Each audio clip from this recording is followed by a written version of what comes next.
Bonjour, bonsoir, selon l'heure à laquelle vous allez suivre cette émission, l'heure de la vérité, à la chaîne télévision KB TV 243. Aujourd'hui, nous sommes quelle date aujourd'hui? Nous sommes le 11 février 2023. Voilà, nous sommes là aujourd'hui comme initialement prévu aujourd'hui. Vous avez vu même dans l'annonce, dans notre page Facebook, j'avais annoncé aujourd'hui, on devait avoir aujourd'hui notre émission avec l'invité du jour que vous le connaissez déjà, donc je ne vais pas lui présenter. Beaucoup déjà, les habitués de cette chaîne les connaissent déjà. Il s'appelle notre bien-aimé frère Alain Gami. Et je m'en vais lui dire bonjour mon frère bien-aimé. Bonjour mon frère Philoté. Comment vous allez? Je vais très bien. Ok. Comme d'habitude, de la tête aux pieds, tout va bien. Gloire à Dieu. Ah oui. Et puis en dehors de moi et notre bien-aimé frère Alain Gami, nous avons aussi notre frère Chris. C'est lui qui va nous tenir compagnie aujourd'hui. Il va nous aider par rapport à la lecture de la parole de Dieu. Je m'en vais aussi lui dire bonjour à mon frère bien-aimé Chris. Bonjour frère. Bonjour frère Philoté. Comment vous allez? Ça va et toi par la grâce de Dieu. Merci beaucoup. Voilà, nous sommes au plateau et puis nous allons débuter notre émission. Avant toute chose, tu sais, on est des enfants de Dieu. Hein, on doit toujours, tout ce que nous allons faire, que Dieu puisse trouver d'abord l'intérêt de tout ce que nous sommes en train de faire. Alors, je vais laisser notre bien-aimé frère Alain de nous amener à la prière, à la présence du Seigneur avant de débuter notre émission. Seigneur, nous nous soumettons à toi ce matin. Nous voulons simplement recevoir de toi quelque chose que ce monde ne peut nous donner, que les hommes ne peuvent nous donner. Jésus, nous avons soif de toi ce matin, éclaire-nous. Ton peuple a besoin de la connaissance ce matin. Éclaire ton peuple par le moyen de ta parole de Dieu. Nous avons pleinement confiance en toi, Père éternel, parce que tu es celui qui, quand tu donnes, Père éternel, c'est pour bénir tes enfants. Et cette bénédiction ne dépend pas des hommes. Cette bénédiction enrichit et ne fait suivre d'aucun chagrin. Père éternel, nous te bénissons encore une fois de plus. Béni soit ton Saint-Nom ce matin. Éclaire les cœurs. Parle au Dieu de gloire. La Bible déclare que c'est poussé par le Saint-Esprit que les hommes ont parlé de ta part. Qu'il en soit ainsi maintenant, dans le nom de Jésus. Amen. Amen. Ok, frère Ali, je crois que vous avez bien passé la semaine, c'était bien passé? Oui, ça s'est très bien passé. Voilà. Tout va bien, par la grâce de Dieu. Sinon, on ne serait pas ensemble aujourd'hui. Gloire à Dieu. Frère Alain, vous savez que les enfants de Dieu ont soif. On soif aujourd'hui parce que quand j'avais annoncé le thème, qu'aujourd'hui on aura un thème, la dîme, les gens disent « Ah, la dîme !» Il y en a beaucoup de gens qui commençaient à se poser des questions. Ah, la dîme. Mais là, déjà, j'ai des questions. Déjà, je vais commencer déjà à annoncer. Je vais envoyer notre bien-aimé frère Philoté parce que là, comme on va parler de la dîme, on veut d'abord connaître d'abord de la dîme. La dîme parce qu'il y en a tant de choses qu'on voit dans des serviteurs de Dieu, dans des églises. Il y a toujours des problèmes de l'argent. La dîme, la dîme, la dîme. Alors aujourd'hui, frère Alain, je te laisse la parole de que vous essayez un peu de nous parler un peu de la dîme. On veut savoir d'abord la dîme, c'est quoi? Parce que c'est un sujet vraiment qui fait un peu des problèmes dans des églises et parmi les serviteurs de Dieu aussi. Vous avez la parole, mon frère. Que Dieu vous bénisse, merci beaucoup. Et nous avons la parole de Dieu, c'est ce qui est notre avantage. Parce que quand une parole vient d'un homme, ben ça c'est tout un problème. Mais quand ça vient de Dieu, autant que serviteur de Dieu, je crois que nous devons l'accepter comme tel. Et sans trop plus tarder, nous allons rentrer dans le vif du sujet. Le frère va nous lire Genèse chapitre 14, verset 17 au verset 20. Genèse chapitre 14, verset 17 au verset 20. Genèse chapitre 14, verset 17 et verset 20. Je lis la parole du Seigneur. Amen. Après qu'Abraham fut revenu vainqueur de Kédorlaomer et de rois qui étaient avec lui, le roi de Sodome sortit à sa rencontre dans la vallée de Chavé, qui est la vallée du roi. Melchisédek, roi de Salem, fit apporter du pain et du vin. Il était sacrificateur du Dieu très haut. Il bénit Abraham et il dit : béni soit Abraham par le Dieu très haut, maître du ciel et de la terre. Béni soit le Dieu très haut, qui a livré tes ennemis entre tes mains. Et Abraham lui donna la dîme de tout. Que la parole de Dieu soit bénie. Amen. Donc, nous avons lu un texte et vous constatez dans la Bible, c'est la première mention de la Bible et de la dîme dans la Bible. C'est pourquoi j'ai préféré commencer par là. Nous allons prendre quelques versets parce qu'il y a plusieurs versets qui parlent de la dîme. On prend quelques versets, après nous allons expliquer. Déjà, commençons par la définition de la dîme. La dîme, ce n'est pas un mot français, c'est un mot hébreu. C'est ma'aser, ma'aser. M-A et puis S-E-R, qui veut simplement dire la dîme, qui veut simplement dire donner la dîme, et qui veut aussi dire une part. Et c'est le 1/10. Donc la dîme, c'est le 1/10. J'ai 100 euros, le 1/10 de 100 euros, c'est 10 euros, n'est-ce pas, si je me trompe? Oui. C'est 10 euros.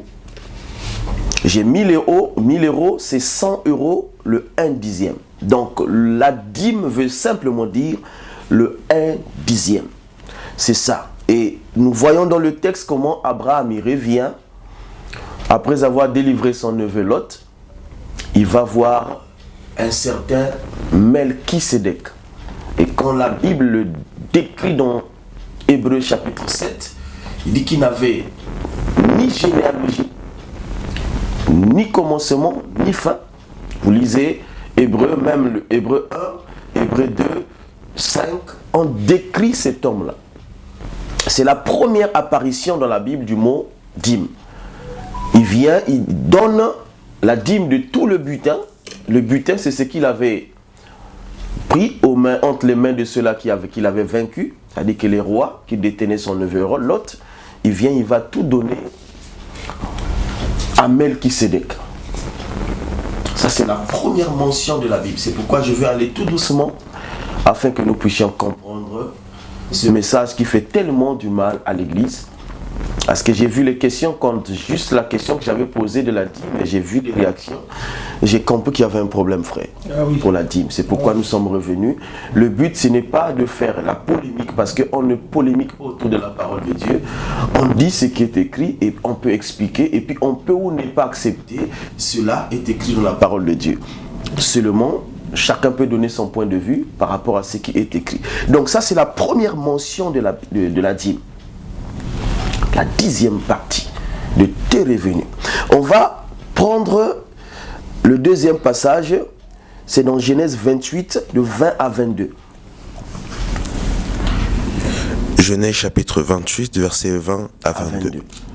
Jacob fit un vœu en disant, si Dieu est avec moi et me garde pendant ce voyage que je fais, s'il me donne du pain à manger et des habits pour me vêtir, et si je retourne en paix à la maison de mon père, alors l'Éternel sera mon Dieu.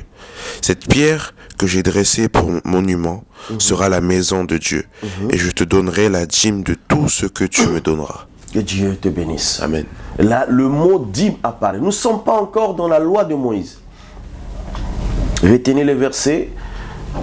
Le premier passage, c'est dans Genèse, donc c'est Abraham. Le deuxième passage, on nous parle de Jacob. Jacob doit aller chercher sa femme qu'il va épouser. En cours de route, il est fatigué, il prend une pierre, il veut dormir, il voit les anges monter et descendre, il reçoit un message de Dieu. Après avoir reçu ce message, il va prononcer des paroles. Si tu me bénis, la bénédiction, c'était la femme qu'il devait trouver. C'était la vision qu'il avait dans sa vie. Si tu me bénis, je te donnerai la dîme. Il dit qu'il prononce le mot dîme au futur. Donc c'est très important d'énumérer parce que je crois que les questions viendront par rapport aussi à la loi et par rapport à la grâce. Donc là, nous ne sommes pas encore dans la loi de Moïse, mais le mot dîme est déjà prononcé. Frère, nous pouvons encore lire dans le livre des Nombres pour connaître l'utilité de la dîme. C'est très important. Qu'est-ce qu'on faisait avec la dîme? La dîme était pour quoi? Pour qui? On va lire Nombres chapitre 18 du verset 23 au verset 26. Nombre chapitre 18, du verset 23 au verset 26. Oui. Je lis la parole du Seigneur. Les Lévites feront le service de la tente d'assignation et ils resteront chargés de leurs iniquités. Ils n'auront point de possession au milieu des enfants d'Israël. Il n'aura point de possession au milieu des enfants d'Israël. Ce sera une loi perpétuelle parmi vos Ce sera descendants. une loi perpétuelle au milieu de vous. Je donne comme possession aux Lévites les dîmes que les enfants d'Israël Je présenteront. donne comme possession aux Lévites les dîmes que les enfants d'Israël apporteront dans la maison du Seigneur. Que Dieu te bénisse. Tu peux t'arrêter là. Donc, c'est pour comprendre l'utilité de la dîme. La dîme était pour Lévi. Lévi, c'est l'enfant de Jacob parmi les 12, parce que Dina n'était pas comptée. Jacob avait 13 enfants. Et comme la loi ne permettait pas qu'on puisse compter une femme, donc nous avons 12 enfants. Mais en réalité, ils étaient 13 avec Dina. Et donc Lévi, c'est lui qui doit avoir le privilège d'assurer le sacerdoce. C'est-à-dire que le service divin. C'est la seule tribu que Dieu doit choisir pour travailler. Mais pour travailler, pour qu'il soit consacré pour le service, il ne fallait pas qu'il travaille, il fasse autre chose. Il fallait qu'il reste à temps plein pour faire le service du Seigneur. Donc, il était privé des terres. Peut-être qu'en lui donnant une terre, il peut servir, en même temps aller faire une plantation, avoir du blé, avoir je ne sais pas quoi. Dieu le prive des tribus, et plutôt des terres. Il donne aux 11 tribus des terres, mais lui, il ne donne pas.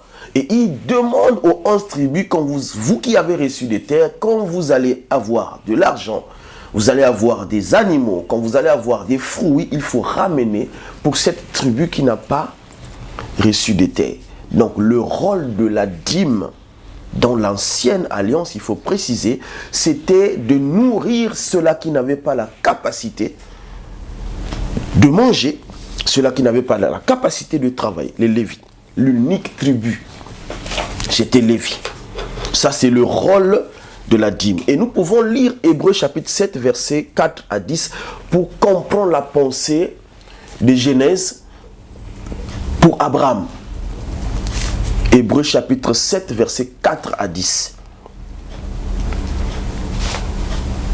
Parce que nous sommes avant la loi de Moïse, souvent, cela cause aussi un peu de confusion dans nos têtes pour comprendre quelle était la pensée de Dieu pour la dîme. Hébreux chapitre 7, verset 4 à 10. Oui, oui.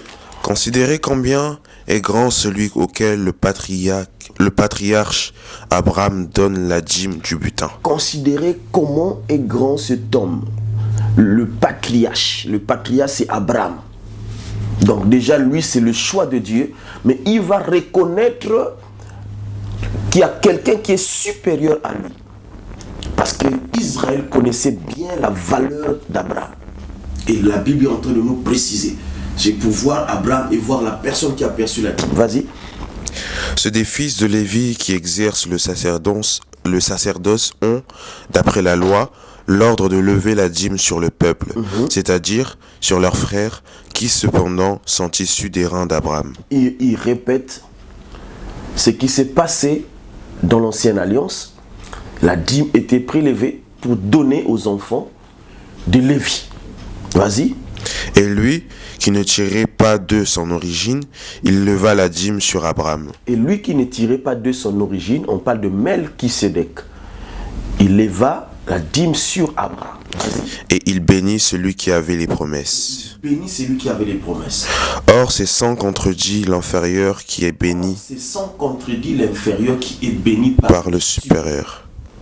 Et ici, ceux qui perçoivent la dîme sont des hommes mortels. Ici, ceux qui perçoivent la dîme sont des hommes mortels. Mais là, celui dont il est attesté qu'il est vivant. De plus, Lévi, qui perçoit la dîme, l'a payé, pour ainsi dire pour Abraham, car il est, verset 10, car il était encore dans les reins de son père lorsque Melchisédek alla au devant d'Abraham. Voilà. Il était encore dans le rein d'Abraham lorsque c'est la 4e génération avant lui. Donc quand Abraham est en train de donner la dîme des butins, Lévi est encore dans le règne d'Abraham. Il n'a pas encore Isaac, il n'a pas encore Jacob. Et nous savons bien que c'est Jacob qui a engendré les 12 tribus. Donc, il n'y a pas son père, il n'y a pas encore son grand-père. Mais il y a un geste qui se fait pour lui qui est encore dans... C'est ce que Hébreu est en train de nous expliquer. Donc, la dîme qui a été donnée par Abraham a été donnée pour Lévi. Donc, ça symbolisait déjà, ou ça préfigurait déjà ce qui devait arriver au temps de la loi de Moïse. Au temps de la loi de Moïse. Et c'est ce que Hébreu nous explique. Parce que nous allons comprendre la loi et nous allons comprendre la grâce. Ça, nous sommes toujours dans l'ancienne alliance. Pour comprendre la définition, l'utilité de la dîme et pourquoi Abraham donne la dîme à Melchisédek. Maintenant, nous allons rentrer dans le Nouveau Testament pour comprendre la pensée de Dieu. Parce que nous disons toujours que l'ancienne alliance était l'ombre des choses à venir et la nouvelle alliance est l'accomplissement de l'ancienne alliance ou la grâce. Nous allons dans Deutéronome 26, c'est important avant d'arriver. Deutéronome 26, versets 12 à 13, va nous expliquer quelque chose.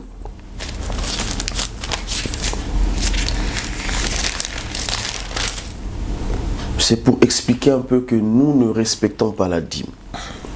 Que personne n'applique la dîme comme il se doit. Deutéronome chapitre 26. ce passage. Deutéronome chapitre 26, versets 12 à 13. Oui. Lorsque tu auras achevé de lever toute la dîme de tes produits, lorsque tu auras achevé de lever toute la dîme, la troisième année, l'année de la dîme, ça c'est, il parle d'un cycle parce qu'il y avait des dîmes annuelles. Nous parlons de la dîme mensuelle. La dîme n'est pas mensuelle, frère. Et là, on nous explique ce qui est l'origine de la dîme. Vas-y, frère, continue. Tu la donneras aux Lévites. À l'étranger. À l'orphelin. Et à la veuve.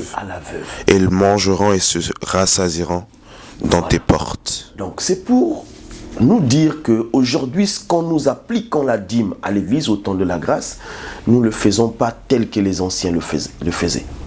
Parce que là, on parle de cycle. C'est-à-dire que quand tu devais travailler pendant 3 ans, dans ta récolte, tu devais amasser pendant 3 ans. Et cette dîme-là s'appelait la dîme annuelle. En fait, c'était un cycle. Le cycle était 3 ans. Et la dîme devait être apportée dans la maison de l'Éternel. Tu devais donner la dîme pour le sacrificateur. Tu devais donner la dîme pour les veuves. Tu devais donner la dîme pour les orphelins et les pauvres. Maintenant, quand nous voyons aujourd'hui dans la grâce, est-ce que cette loi-là est appliquée? Ce n'est pas appliqué. Si nous voulons respecter la loi de Dieu, si nous pensons que nous donnons la dîme, qu'il faut donner la dîme au temps de la grâce, on devait respecter toutes ces choses-là. Mais nous voyons qu'aujourd'hui, la dîme est appliquée parce qu'il faut l'appliquer, parce que elle est écrite dans l'ancienne alliance. Alors que dans l'ancienne alliance, ils exerçaient les mouvements comme Dieu leur avait demandé de faire. C'est pas comme aujourd'hui, mon frère. La dîme dans l'ancienne alliance, il y avait beaucoup de choses. Il n'y avait pas que l'argent. Il y avait des biens. Tout ce que tu percevais, j'ai parlé avec un frère, il dit j'attends la fin du mois, quand je gagne, si je gagne 1500 €, je prélève 150 €. J'ai dit mais tu penses que la dîme c'est mensuel? Tout ce que tu perçois, c'est comme les impôts. Toutes tes transactions, tous les jours, tu perçois 1 €, tu dois prélever la dîme dans les 1 €.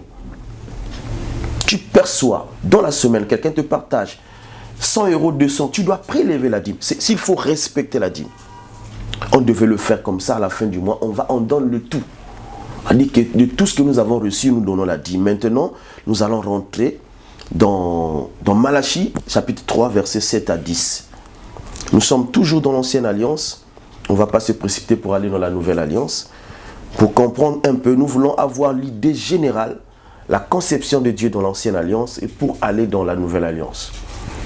Malachie chapitre 3 versets 7 à 10. Oui, c'est 7 à 10. Depuis le temps de vos ancêtres, vous vous détournez de mes lois et vous n'y obéissez pas. Revenez donc à moi et moi je reviendrai à vous, déclare l'Éternel, le Seigneur des armées célestes. Et vous dites, en quoi devons-nous revenir? Un homme peut-il voler Dieu? Pourtant, vous me volez et puis vous me demandez, en quoi t'avons-nous donc volé? Vous me volez sur les dîmes et sur les offrandes. Vous êtes sous le coup d'une malédiction, parce que tout ce peuple, vous tous, vous me volez. Parce que tout ce peuple, vous tous, vous me volez. Là, nous sommes toujours dans l'ancienne alliance. C'est-à-dire que c'est une période où, si vous pouvez retenir les versets 2 Chroniques 31, 11 à 12, et il y a aussi Néhémie 10, 38. C'est-à-dire que tout ce qu'ils apportaient dans la maison de Dieu, il y avait des chambres qu'ils avaient. Les deux versets parlent des endroits qu'on devait stocker la provision. Et ça, c'était l'intendant qui était chargé de cela. C'est lui qui devait s'en charger. On stockait pour qu'il ne manque de rien. Parce qu'ils n'amenaient pas la dîme tous les jours, ils n'amenaient pas l'offrande tous les jours. C'est-à-dire que cette dîme devait servir pour tout le monde. Et donc, ils apportaient dans la maison du Seigneur. Et tout ce qu'ils apportaient était gardé à un endroit. Et nous arrivons au temps de Malachie, on constate que les greniers étaient vides. Les chambres où il y avait la provision, que les enfants de Dieu devaient se nourrir, il n'y avait plus rien. C'est pourquoi Dieu est en train de faire un rappel au peuple. Apportez dans ma maison les dîmes et les offrandes afin qu'il ne manque de rien dans ma maison. Que Dieu vous bénisse. Nous allons maintenant rentrer dans la nouvelle alliance. Quelle est la pensée de Jésus selon la dîme de la nouvelle alliance? Pardon frère Alain, parce qu'aujourd'hui, bon, je ne sais pas comment on va voir. Ben là, s'il y a moyen de nous faire développer ça le plus vite possible, parce qu'il nous reste à peu près 10 à 12 minutes. Et puis, on verra dans les jours à venir, on fera une autre émission pour les questions-réponses que les enfants de Dieu ont posé des questions, ils ont envoyé des questions. Vous avez au moins 12 minutes pour nous faire développer le reste du sujet que vous allez nous partager. Il n'y a pas de souci. Là, nous avons parlé de l'ancienne alliance et là, nous rentrons dans la nouvelle alliance. Parce que nous sommes dans la nouvelle alliance. La nouvelle alliance, c'est l'accomplissement de l'ancienne alliance. Matthieu 23, verset 23. Là, c'est Christ qui parle, il reproche aux scribes, aux pharisiens. Et tu peux lire rapidement, frère? Matthieu chapitre 23, verset 23. Oui. Malheur à vous, scribes et pharisiens hypocrites, parce que vous payez la dîme de la menthe, de l'ânette et du cumin, et que vous laissez ce qui est le plus important dans la loi, la justice, la miséricorde, la fidélité. C'est là ce qu'il fallait pratiquer, sans négliger les autres choses. Sans négliger les autres choses. Quand vous lisez Luc 11, verset 42, on dit la même chose. Maintenant, qu'est-ce que Dieu attend de nous au temps de la grâce? Quand vous lisez la parole de Dieu, dans la nouvelle alliance, il n'y a aucune mention de la dîme. Aucun apôtre n'a exigé la dîme aux disciples. Aucun disciple n'a porté la dîme au temps, que ce soit au temps de Jésus, que ce soit au temps des apôtres. Aucun disciple de Jésus n'a porté la dîme. Maintenant, nous allons voir la pensée de Dieu, parce que nous avons défini la dîme comme étant le 1/10. Selon la source du mot, c'est le 1/10. Mais nous, dans la nouvelle alliance, il n'y a pas la part. On nous parle de la totalité, c'est ce que j'aime dans la Bible. Ce n'est pas une part, c'est la totalité. Et nous allons voir dans plusieurs passages comment Dieu agit dans la vie de ceux-là qui veulent revenir dans la loi pour donner une partie. Nous avons l'exemple, le frère va nous lire en passant, pendant que je vais expliquer.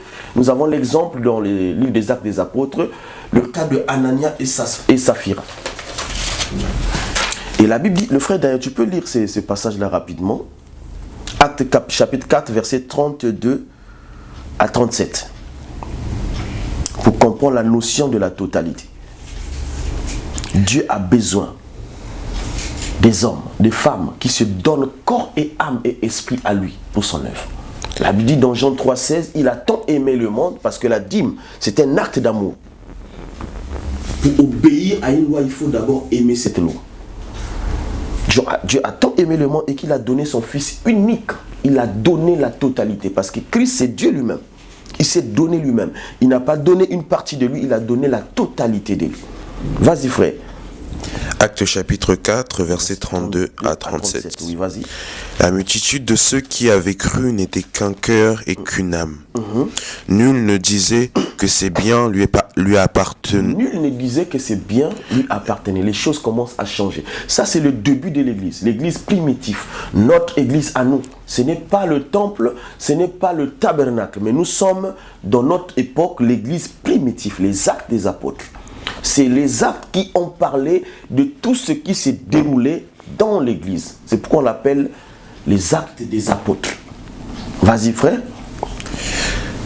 Nul ne disait ses biens qui les appartenaient en propre, mais tout était commun entre eux. Tout était commun entre eux. Les apôtres rendaient avec beaucoup de force témoignage de la résurrection du Seigneur Jésus, et une grande grâce reposait sur eux tous, car il n'y avait parmi eux aucun indigent. Il n'y avait parmi eux aucun indigent. Tous ceux qui possédaient des champs ou des maisons les vendaient, apportaient les prix de ceux qui l'avaient vendu, Apportaient le prix de ceux qui l'avaient vendu. et le déposaient aux pieds des apôtres. Et les déposaient aux pieds des apôtres. Et l'on faisait des distributions à chacun selon ce qu'il avait besoin. Et on faisait la distribution de chacun selon le besoin. Et c'est ça, mon frère. Vous voyez, de tout ce qu'ils vendaient, dans l'ancienne alliance, il fallait prélever une part. Mais là, tout change. Dieu, dans la nouvelle alliance, ne fonctionne plus avec le 1/10, il fonctionne dans la totalité. Et quand je parle de la totalité, je ne parle pas seulement des finances, je parle de la personne. C'est-à-dire que quand nous venons dans le Seigneur, nous devons nous donner corps et âme et esprit. Ça veut dire qu'on ne peut pas trouver un chrétien, un pied à l'extérieur de l'église, un pied à l'intérieur de l'église. C'est ça déjà.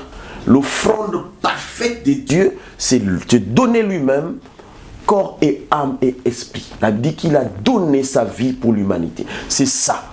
Maintenant, quand tu viens, tu donnes aussi comme eux ils donnaient. En fait, quand nous imaginons, nous remarquons ce qui s'est passé dans l'église primitive, c'est que tous ils étaient riches. Quand nous méditons ce passage, tous ils étaient riches. Il n'y avait pas de pauvres parce que tout ce qu'ils vendaient, ils apportaient, ils distribuaient selon les besoins de chacun. C'est-à-dire que moi je vends au prix de ce que j'ai vendu, je viens, je distribue, je donne aux apôtres, les apôtres, ils assurent la distribution. Parce qu'il n'y avait pas encore les diacres à l'époque. C'est les apôtres qui faisaient tout.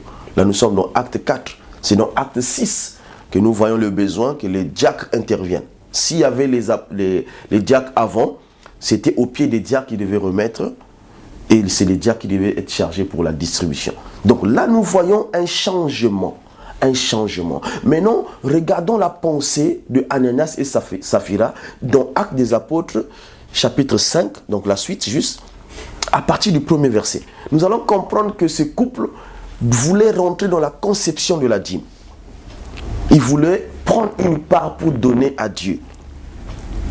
Et Dieu était contre cela. Ce n'était pas ça. C'était la totalité qu'il fallait donner. Vas-y, frère. Acte chapitre 5, verset 1. Mais un homme nommé Ananias, avec Saphira, sa femme, vendit une propriété et retint une partie du prix. Sa femme le sachant, puis il apporta le reste et le déposa aux pieds des apôtres. Pierre lui dit, Ananias, pourquoi Satan a-t-il rempli ton cœur, au point que tu mentes au Saint-Esprit et que tu aies retenu une partie du prix du champ? S'il n'eût pas été vendu, ne te resterait-il pas? Et après qu'il a été vendu, le prix n'était pas à ta disposition. Comment as-tu pu mettre en ton cœur un pareil dessein? Ce n'est pas des hommes que tu as menti. Ce n'est pas des hommes que tu as menti, mais à Dieu. Ananias, entendant ces paroles, tomba et expira. Une grande crainte saisit tous les auditeurs. Les jeunes gens s'étaient levés. Là, on nous montre la conception par rapport à la réaction de ce couple. A dit que pendant que les autres apportaient la totalité, le prix de leur vente, ce couple a pensé agir comme dans la nouvelle alliance. Pourtant, ce n'était pas mauvais. Ils ont vendu, Ils ont voulu enlever une part pour garder, peut-être qu'ils avaient des factures à payer, peut-être qu'ils avaient des enfants à nourrir. Ils persévèrent la totalité des autres frères, mais eux, à leur tour, ils voulaient donner une partie. Et là, c'était tout un enseignement, frère. Dieu n'agrée pas la part dans la nouvelle alliance, Dieu agrée la totalité. La totalité. Nous voyons comment cette femme-là parmi, nous sommes dans le livre de Marc 12, 41 à 44, une femme qui vient pendant que les riches donnaient beaucoup d'argent, elle a donné un peu. Et quand Jésus intervient, il agrée son offrande. Parce qu'elle avait donné tout ce qu'il avait. Et le tout là, c'est son cœur d'abord. C'est son cœur. Ce n'est pas des finances, ce n'est pas d'abord tout ce qui est bien, mais c'est le cœur, le cœur, le cœur. Maintenant, la question que nous pouvons nous poser, pour comprendre, parce que je sais qu'il y a des choses qui se passent derrière la tête, comment allons-nous donner? Nous avons 1000 euros, et il faut prendre les 1000 euros pour aller donner à Dieu. C'est pas ça. C'est pas de ça qu'il s'agit. Nous allons lire 2 Corinthiens chapitre 9, versets 6 à 7. 2 Corinthiens 9, 6 à 7. Je crois qu'on va terminer par là pour peut-être laisser le temps aussi aux autres pour les questions. Regardez un peu pour la prochaine fois. Que Dieu te bénisse. Donc, c'est là que nous allons comprendre comment allons-nous donner dans la maison du Seigneur. 2 Corinthiens 9, 6 à 7. 2 Corinthiens chapitre 9, verset 6 à 7. Oui. Sachez-le, celui qui sème peu moissonnera peu. Et celui qui sème peu moissonnera peu. Oui. Et celui qui sème abondamment moissonnera abondamment. Celui qui sème abondamment moissonnera abondamment. Verset 7. Que chacun donne comme il a résolu en son cœur, sans tristesse ni crainte. Que chacun donne comme son cœur a résolu. C'est ce que j'aime. C'est pourquoi j'aime Jésus. On ne force pas. On n'est pas dans l'obligation de prélever le 1/10. La grâce, vous lisez les Écritures, il n'y a aucun disciple qui l'a fait. Pourquoi nous, aujourd'hui, nous allons imposer la dîme? La dîme, c'est la loi. La dîme était pour les sacrificateurs qui n'avaient pas de terre, frère. La dîme était pour ceux-là qui étaient privés de terre. Est-ce que nous, aujourd'hui, autant que serviteurs de Dieu, nous sommes privés de quoi? On travaille, on a tous les privilèges en plein 21e siècle, de travailler comme tout le monde, de faire ce que tout le monde fait à l'église. On n'a pas besoin de 1/10 parce que le 1/10 c'est la part. Dieu n'a pas besoin d'une part parce que c'est minimiser l'éternel, c'est diminuer l'éternel. Dieu a besoin de la totalité. On revient dans Genèse, dans le sacrifice de Caïn, l'offrande de Caïn et Abel. Dieu n'a pas agréé le sacrifice d'Abel parce qu'il y avait beaucoup de choses dedans. Parce qu'il y avait d'abord son cœur impliqué dans ce qu'il donnait. Que Dieu nous bénisse, que Dieu nous comble. Et voilà un peu ce que j'avais à dire par rapport à la dîme. La dîme n'est plus applicable dans la nouvelle alliance. C'était pour Aaron, selon l'ordre d'Aaron. Et nous, l'administration a changé. Nous sommes selon l'ordre de Melchisédek. Dans l'ordre de Melchisédek, on donne le tout, la totalité. Il faut d'abord donner sa vie. C'est ça la véritable dîme. Que Dieu te bénisse. Merci beaucoup, le serviteur de Dieu, frère Alengami. Franchement, on est béni. On est béni par rapport à ces définitions de la dîme et que vous avez parlé, vous avez expliqué dans le temps de l'Alliance et dans l'ancien temps et dans le nouveau Alliance où nous vivons maintenant. Vous avez expliqué comment donner la dîme. Vraiment, c'est très, très capital, les enfants de Dieu. Vous avez tout suivi. On est tous bénis par rapport à ce que notre bien-aimé frère a développé. Mais vous savez que la télé, c'est le temps. Vraiment, nous sommes vraiment arrivés à la fin de notre émission. Mais le frères et sœurs, ne vous inquiétez pas. Dans les jours à venir, nous allons faire un effort d'inviter encore notre bien-aimé afin qu'il puisse répondre à toutes vos questions que vous avez envoyées par rapport à la dîme. Aujourd'hui, nous avons écouté. Il y en a d'autres que vous n'avez pas eu le temps d'écouter ce message. Prenez le temps. Quand nous allons mettre ça en ligne, prenez le temps de l'écouter. Si vous avez encore d'autres questions, ce n'est pas encore tard.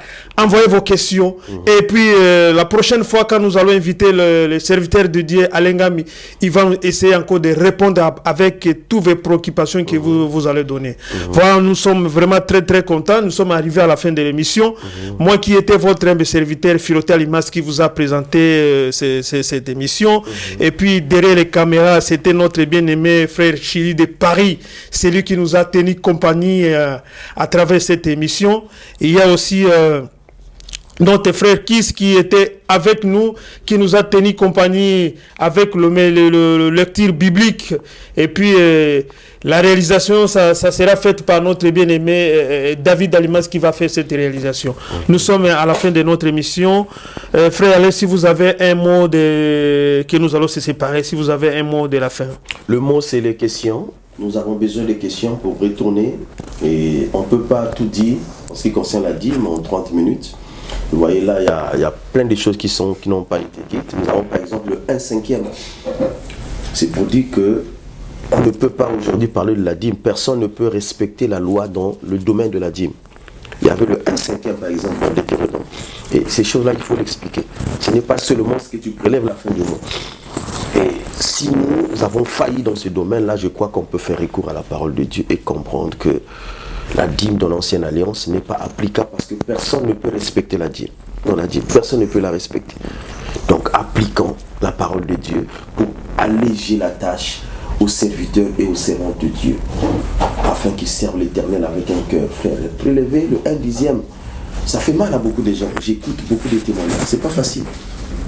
Tu fais tes calculs et le pasteur parfois il vient chez toi là, à la maison pour prélever la dîme. Il y a quel verset qui dit ça? Donc voilà un peu. Je salue tous ceux qui ont suivi l'émission. Nous comptons sur vous. Nous avons besoin de vos réponses, de vos questions, afin que nous puissions aussi percevoir et plutôt perfectionner dans ce que nous faisons. Et nous aurons toujours besoin de vous. Donc voilà, que Dieu vous bénisse. Je salue toute ma famille. Je salue le couple pastoral Diambo Diamboué depuis le Congo-Brazzaville. Je salue tous les pasteurs de Nice, le pasteur Samuel, le pasteur l'évangéliste Ebey, tous les pasteurs Zévano, tous les pasteurs qui sont à Nice. Je salue ma charmante épouse Ginette, tous mes enfants et que Dieu vous bénisse. À très prochaine. Voilà, merci beaucoup. Nous sommes arrivés à la fin. Ma soeur, mon frère, si vous êtes là pour la première fois, vous êtes passé à travers cette chaîne télévision, n'hésitez pas, essayez de rentrer dans notre chaîne, vous allez voir, vous allez pas être déçus. Vous allez voir des belles émissions que nous sommes en train de vous faire. S'il s'agit de vous abonner, abonnez-vous. Si peut-être c'est pour la première fois, n'hésitez pas de s'abonner dans notre chaîne télévision KBTV 243 sur YouTube. Tu rentres juste sur YouTube, tu tapes KBTV 243. Abonne-toi s'il y en a des commentaires à faire. Vraiment, vos commentaires, ça sera le bienvenu pour l'épanouissement ou l'élévation de notre chaîne télévision KBTV. Alors, je salue aussi mon frère bien-aimé Patrick Kweta Dimondo. Que Dieu te bénisse, mon frère. Et puis, à la prochaine occasion, si Jésus-Christ ne rentre pas demain, on se retrouve à la prochaine occasion. Bye bye. Bye bye, que Dieu vous bénisse. Sokoza na posola na makamu nyuso ya boyoma kisangani. S'abonner na kati ya KBTV, on découvre makambu o ezali ko bombana. KBTV. KBTV. KBTV. KBTV. KBTV. KBTV 243, la chaîne 100% Yeto. Kisangani Boyoma TV. Kisangani Boyoma Télévision. Kisangani Boyoma Télévision. Kisangani Boyoma Télévision. Kisangani Boyoma Télévision. KBTV 243, la chaîne 100% Yeto. Olanda ngai bien. Pour asima boyo mona makambo ezala na. Olanda, on s'abonner. S'abonner. Yeah. Amoroni silobanda bihe.